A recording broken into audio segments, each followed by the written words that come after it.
Bienvenue dans cette seconde vidéo de méthodologie. Elle fait suite au premier épisode qui doit être visionné avant.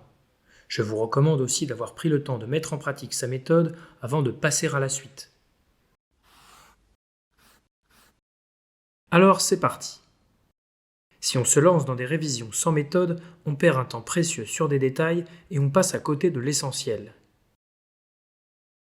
De ce genre de session, on en sort avec la désagréable sensation d'utiliser notre énergie en pure perte, et parfois même avec les idées encore moins claires.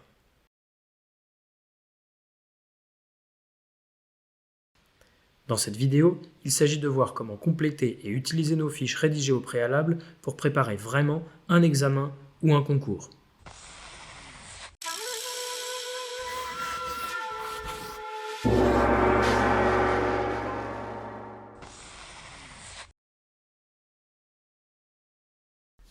Savoir appliquer une méthode est une chose, savoir quelle méthode appliquer en est une autre. On a vu précédemment qu'un chapitre compliqué se résumait en fait à un petit nombre de méthodes qui reviennent sous différentes formes en exercice.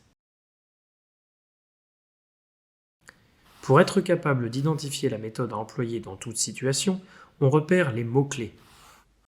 Exemple. Dans l'épisode précédent, on avait rédigé la fiche associée à l'application du théorème de l'énergie cinétique. Grâce à notre travail, on accède facilement aux 10 questions qui appellent cette méthode. La relecture de ces questions fait ressortir des expressions communes. Ce sont les mots-clés, c'est-à-dire les indices qui pointent vers notre fiche pratique. J'ajoute ces expressions à ma fiche. Ainsi, une question d'examen qui contiendra ces mots m'inspirera la méthode d'application du théorème de l'énergie cinétique que nous avons fiché.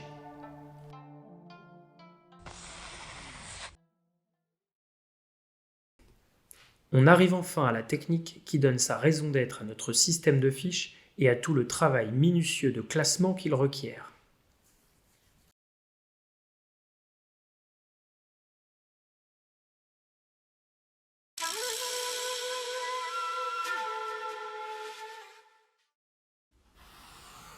Vos fiches constituent maintenant une liste de compétences à maîtriser.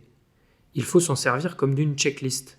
On passe en revue chaque note, l'une après l'autre, en prenant soin d'évaluer pour chacune notre niveau actuel de maîtrise, débutant, moyen ou confirmé. Avant chaque séance de révision, on établit un ordre de priorité de nos objectifs. Sur l'exemple suivant, j'ai choisi les priorités 1, 2 et 3 pour être moyen partout. 4 pour passer confirmé sur la détermination de l'énergie potentielle de pesanteur. 5 et 6 pour consolider mes points forts et être certain de gagner des points dessus. Si l'on a bien suivi la méthode de la première vidéo, on dispose pour chaque compétence de la liste des mises en application et de leur niveau de difficulté. Ainsi, pour passer de débutant à moyen, on pourra faire 1 ou 2 exercices faciles. Pour passer de moyen à confirmé, on se concentrera sur des exercices de difficulté intermédiaire, et pour passer expert, on fera des exercices difficiles. On touche ici en fait le gros avantage de la méthode que je propose.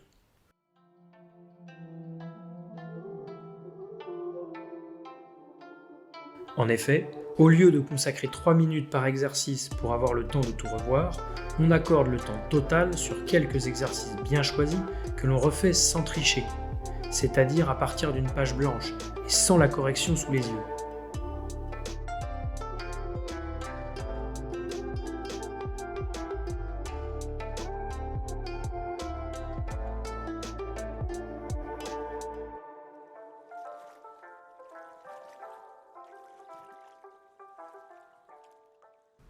Cet avantage concerne aussi les élèves qui ont des facilités, car ils pourront plus rapidement monter en gamme sur des exercices qui les poussent plus loin en éliminant le travail de révision de ceux qu'ils savent déjà. Petite question en aparté. Chaque étudiant est unique dans sa façon d'apprendre, mais est-ce que ça implique que chacun doit concevoir un système de révision qui lui est propre ? Pour ma part, je crois au contraire que ma méthode sera utile à tout le monde, ainsi que toutes celles qui s'appuient aussi sur le principe suivant. On progresse à condition d'identifier nos difficultés, de se donner le temps de les dépasser en se confrontant vraiment à des exercices ciblés et adaptés. Si vous partagez mon opinion, alors n'hésitez pas à partager cette vidéo. Et voilà, vous savez maintenant comment vous appuyer sur votre système de fiches pour faire des révisions efficaces.